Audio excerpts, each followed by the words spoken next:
قربانی کا وقت، قربانی کس وقت سے کس وقت تک کی جا سکتی ہے کہ اس کا وقت کیا ہے؟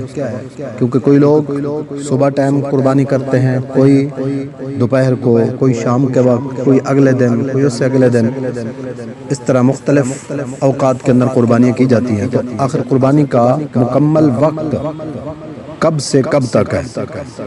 تو قربانی جو ہے 10 ذو الحجہ فجر کے بعد جو نماز عید پڑھتے ہیں اس وقت سے لے کر وہ دن پورا ہے، اگر رات، پھر اس کے بعد دوسرا دن، پھر اس کے آگے رات، پھر اس کے بعد جو ہے نا وہ دن، یعنی 3 دن 2 راتیں 12ویں ذو الحجہ کے غروب آفتاب سے پہلے مغرب سے پہلے قربانی کا یہ وقت ہے۔ ان 3 دنوں میں 2 راتوں کے اندر، رات کو بھی ہو سکتی ہے اگر روشنی کا انتظام ہو، معاملات آسان طریقے سے قربانی کے کر سکتے بندے تو پھر رات کو بھی، ورنہ زیادہ بہتر دن کی روشنی کے اندر ہے۔ تو یہ گویا 3 دن اور 2 راتیں مکمل، ان کے اندر یہ قربانی کا وقت ہے۔ ان کو ایام نہر کہا جاتا ہے، یعنی قربانی کے دن۔